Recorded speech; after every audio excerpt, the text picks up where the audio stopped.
Hey, hi, Danny. Thank you so much. Yeah, so as I explained earlier, we need to put this whole conversation in recording more for my transcribing purposes.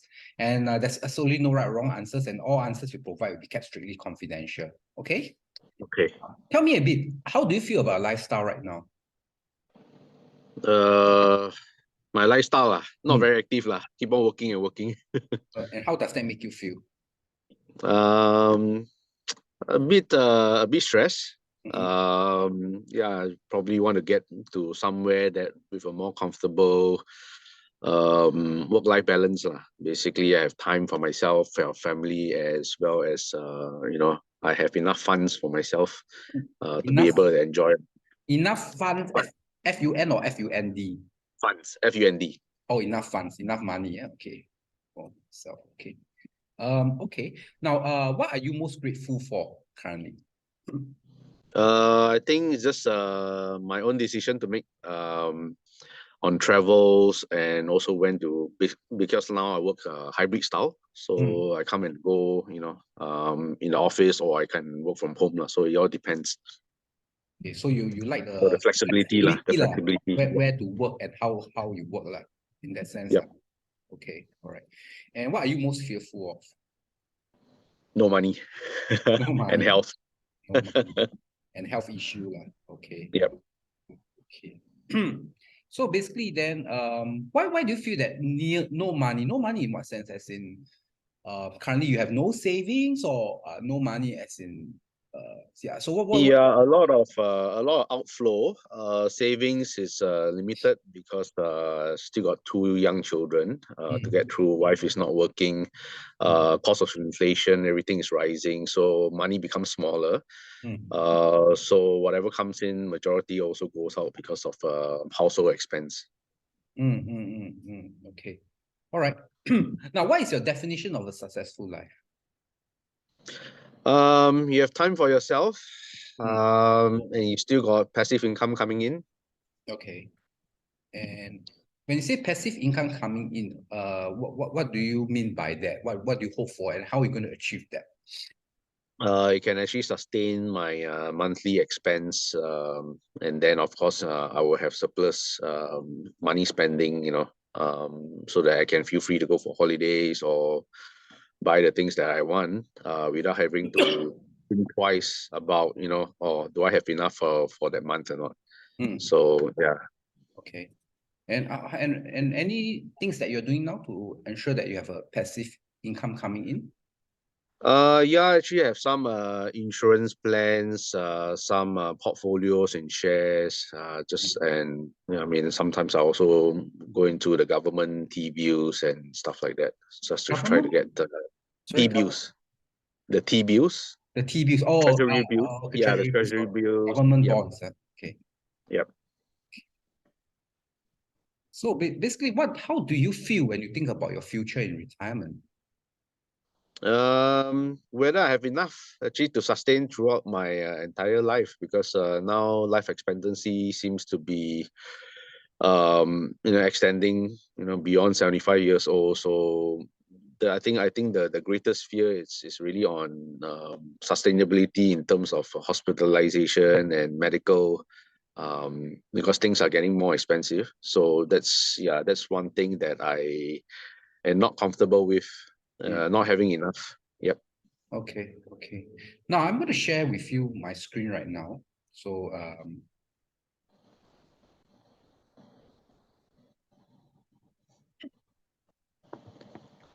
based on here, right, you can see my screen, right? There are different characters here. So if I want Mhm. you to choose a character here to describe your emotion about the future, which one would you choose? I think I'm Sorry. at number 13, still climbing, not Okay. there yet. Okay. Probably somewhere, yeah, towards the middle, but yeah, still not there yet. So still a bit of struggling. Struggling. You feel that you're still a bit of struggling. Eh? Okay. Okay. Then what will be the one most significant accomplishment in the future of yours? Future of mine? Well, when the children have all graduated and they're working, and I have all the money to myself, and then basically financial freedom without having to think about additional expense So something that I can really sustain through, at least to age of 75. Sustain to age of 75. Okay. Now, what are some of the essential things that you think you need to have to accomplish that future of yours? I think it's health, family, um, a stable job right now, be able to build up the nest. So yeah, I think that's really crucial. Okay. Now, how do you come about the wish for the future? Pardon? Wish for what future? I mean, how do you come to wish for this future? I mean, the wish that you have, right, which is financial freedom, or that. What makes you? What are the things that inspire you to have that wish? Well, I guess it's really more of money nowadays equals happiness. Because without money nowadays, so for example, I have hobbies on fishing. I think that also adds on to the happiness in future. Just looking at retirement life, what I can actually do in the active space rather than just sitting around. So that's something that I wish for, apart from traveling the world and doing the things that I like to do, especially with my wife. So she likes traveling as well. So hopefully I can give her that life. Okay. Now, when do you start thinking about the future? Started probably about 10 years ago. 10 years ago. Okay. Yeah, What 10 years sparked it off? ago. Yep. Yeah, what sparked it off? Why 10 years ago? Well, people around me were sick, dying, and I also have friends who are financially better. They can also go for travels, do what they want, and yet be so the term successful is basically you have money and yet you have time for that. So I kind of aspired to be that. Yeah, so still working towards it. And have time. So successful doesn't mean that just have money. Like, do you feel that also needs to have both money and time, right? Yeah. Yes, exactly. Okay. And after that, when you start thinking about the future, what happens then? Future could be, future will be even downsizing of houses into a more manageable stuff, house size, because children will get married, they move out, grandchildren coming about, and then we probably might also travel. And I think most part of it also will be set aside for health, hospitalization, and medical and stuff like that. Okay. But what I'm trying to say is after you started thinking about the future 10 years ago, right? What happens next? What do you do anything to it? Not much. Been working, firefighting. Not much thought went into savings. Portfolios basically kind of just started a family 10 years ago, so everything was just expense going out. So it was an aspiration at that point in time lah, but it was a difficult journey throughout. So the savings were really limited. So at that time, you were not able to, you already had planned for some of like retirement, but you were not able to execute it. Like execution is an issue like at that That's time. correct. That's correct. Why was that an issue? Your most of your save money will be spent on. Family, outgoing medical bills, overall childcare, um, transport, and also with when we talk about childcare, it's not only in the school or nursery, so also at home when we get a nanny. So that all adds up, yeah, to the cost. Now, what is the one thing that scares you about the future? Health. Health. Yeah. Okay. And it's going to be pricey if you want to pay for the health, and really prolong that life or the lifestyle.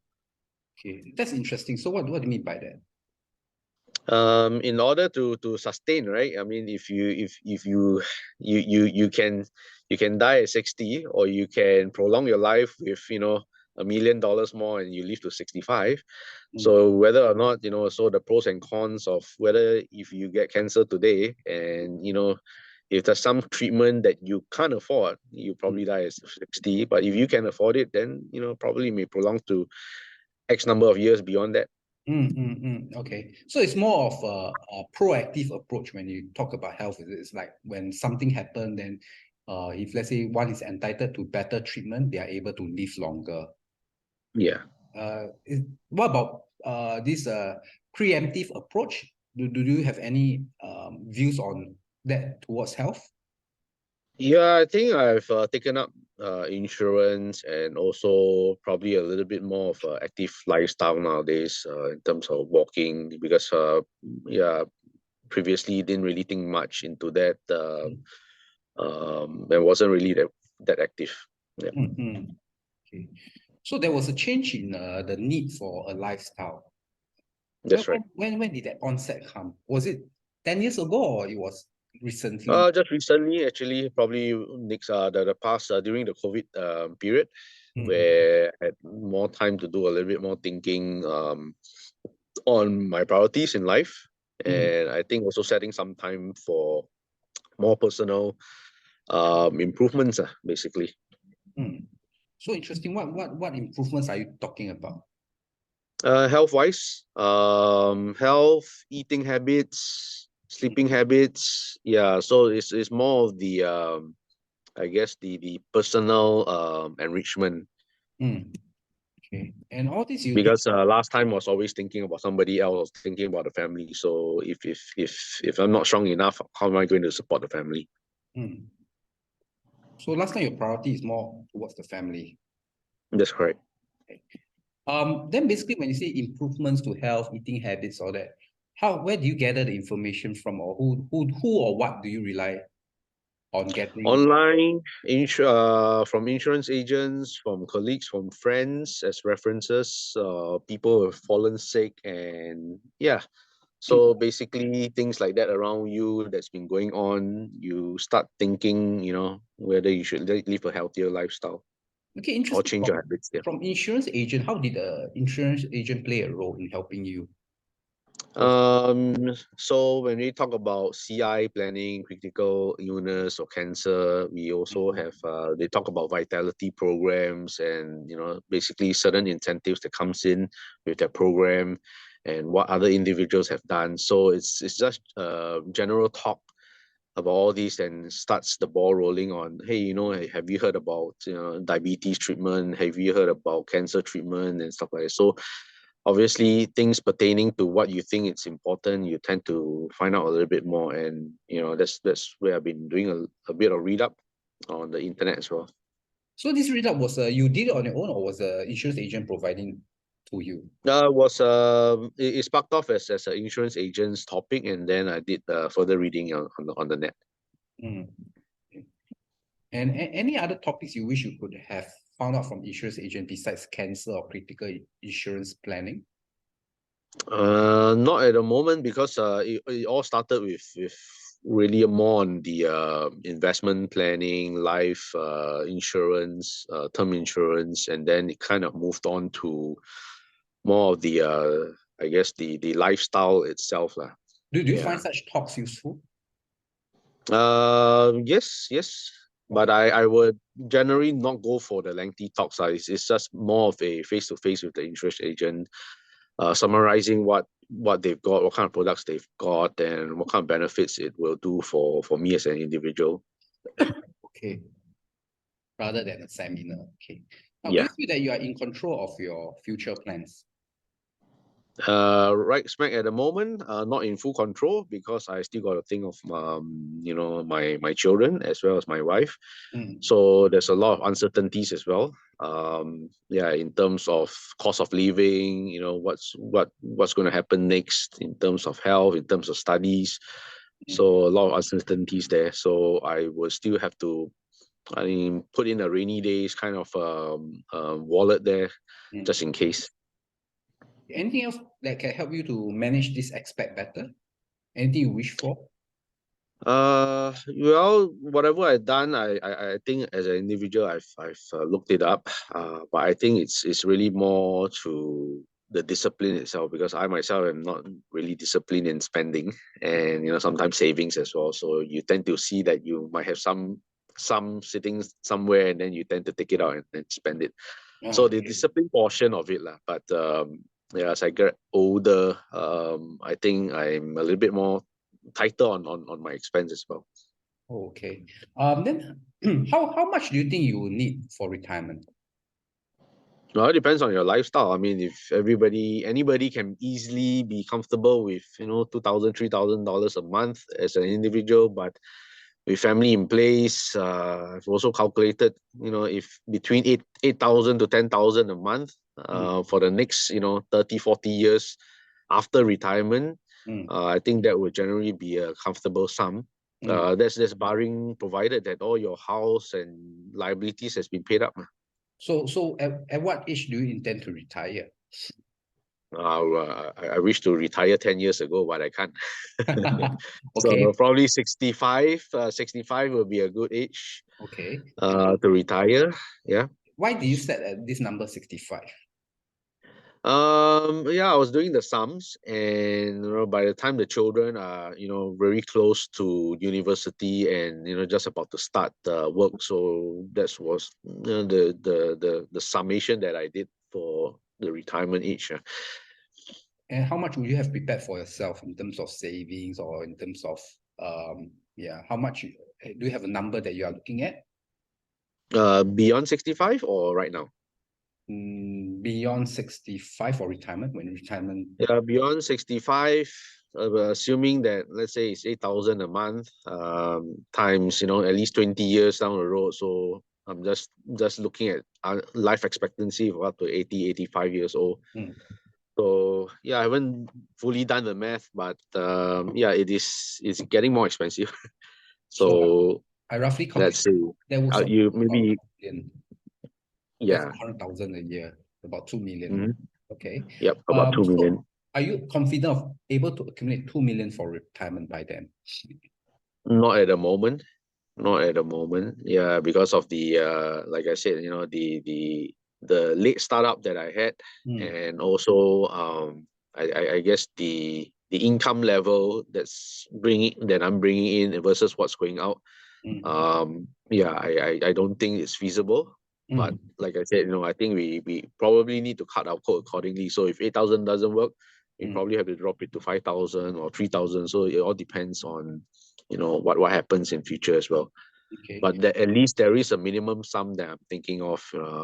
Even if we stay in a HDB or cut our quote accordingly, not having to contribute towards our children's expense, then I believe even $3,000-4,000 is good enough. Okay.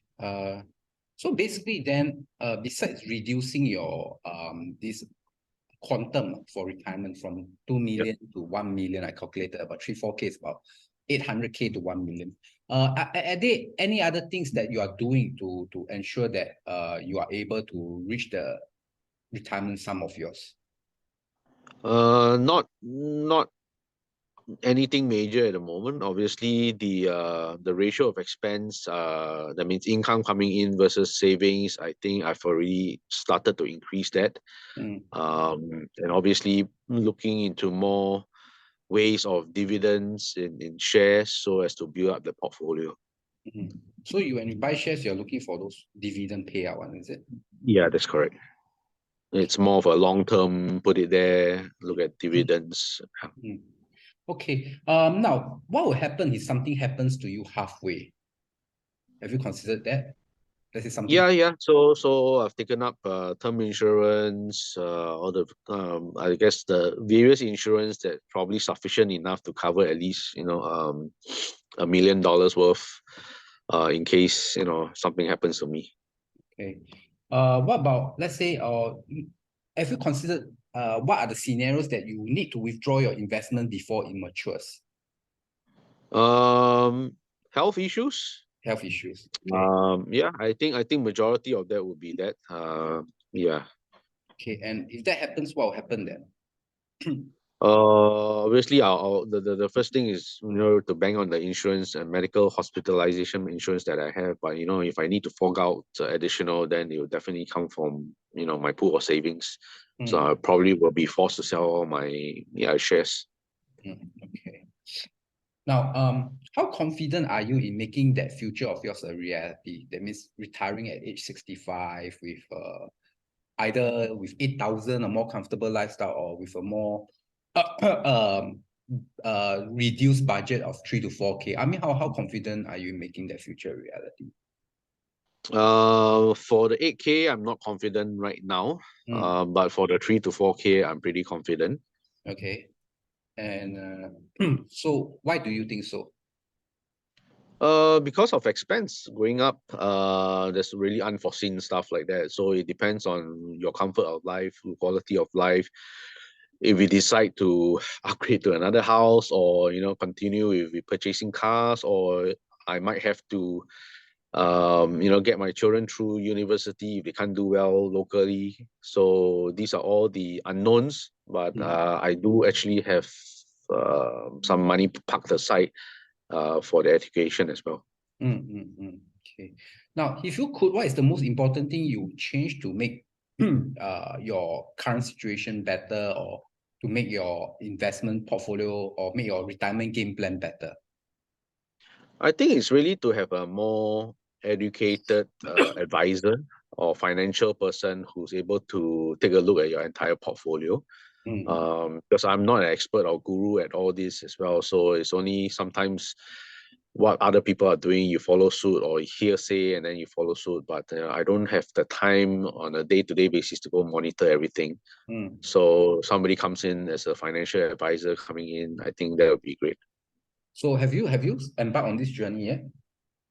Yes, I have. I actually did that probably about 5 years back. Doing that, but yeah, because of the and I've also made known to my financial advisor that there's a certain limit in how much I can fork out every month. Mm, So at least he actually helps me to tweak accordingly to my comfort zone. And then as age catches up, there's some things that we can actually lower in terms of products, and some things we probably need to increase, like coverage for medical, or some of the share options as well. And this financial advisor is from which institution? Is Uh, AIA. AIA, okay, AIA advisor. Okay, all right. So now what is the thing that worries you most about your wealth right now? Um, we can all make bad decisions.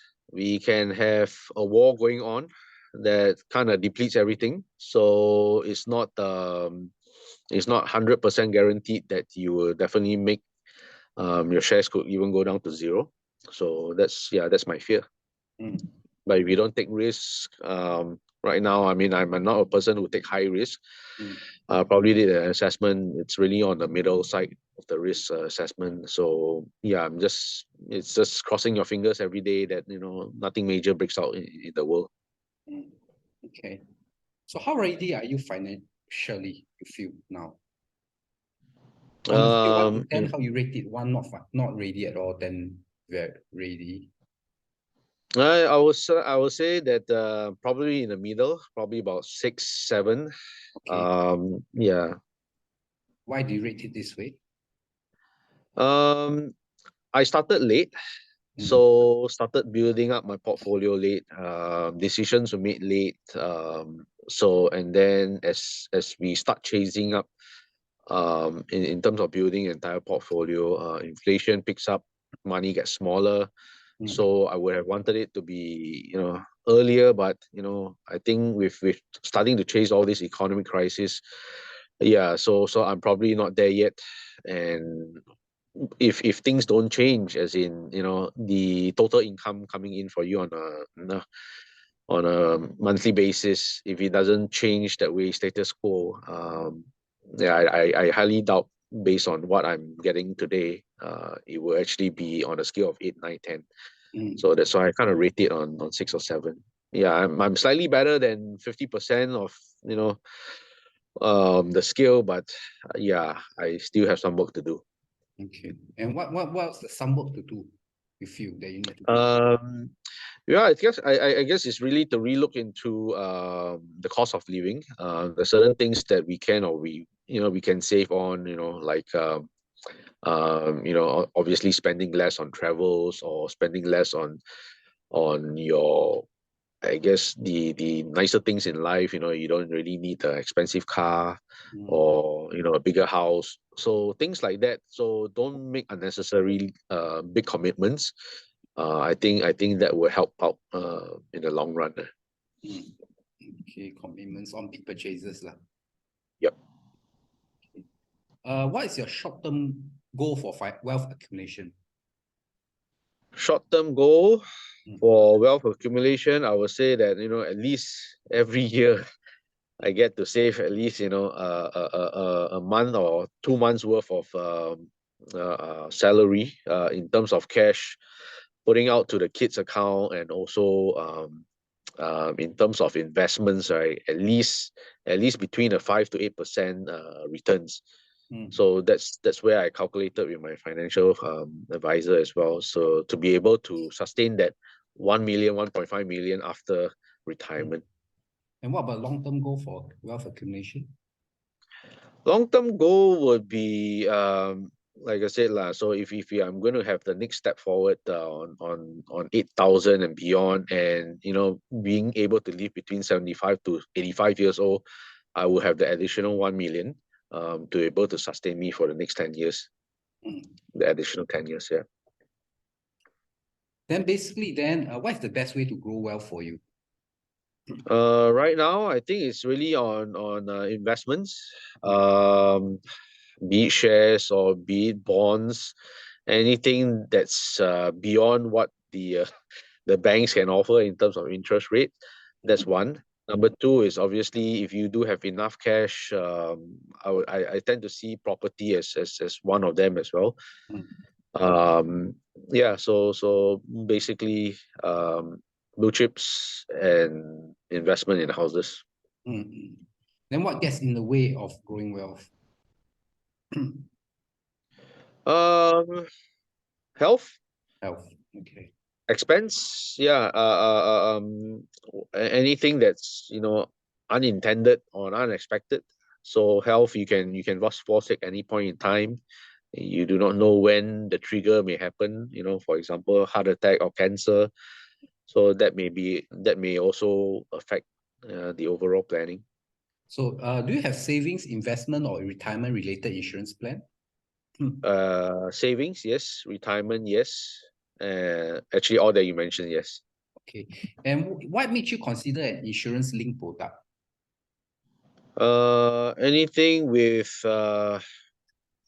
insurance companies helping with investment versus coverage on smaller coverage on health or hospitalization. Yeah. Okay. So if insurance company can change one thing, what should that be?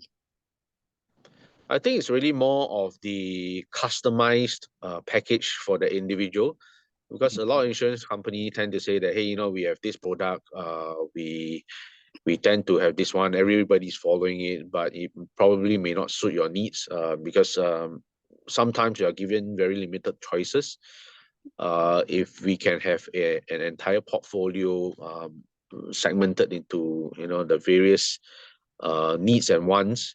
So for example, 80% of your entire portfolio, you want it to be investment, 20% goes into medical or health. I think that can be really truly looked at, because nowadays I don't think a lot of agents really go down into detail to do that for you. So the problem is that you feel that there's no package available that provides this, or is the agent that is not explaining properly? There may be, but they are not doing it properly. Yeah, I think it's more, there may be, but it's the agent that probably wants to get a quick deal out of it. So they tend to sell you, probably a higher value package that the customer doesn't really understand or doesn't really need at that point in time. Okay. So basically, what brand comes to your mind when you think of insurance and investment plans? As in the companies? Yeah. You got Prudential, you got AIA. These are two major ones that I think of. Yep. Okay. And what do you know about NTUC as Manulife? well. Yep. What do you know? Beg your pardon? What do you know about Manulife? Manulife, also insurance, and I think it's also a little bit of investment. I've heard of it, but I've never used it before. Is there a reason why you have not used them before? Not really. It's just basically a lot of word of mouth. Asking people generally what agents, what companies do you use, and relationships.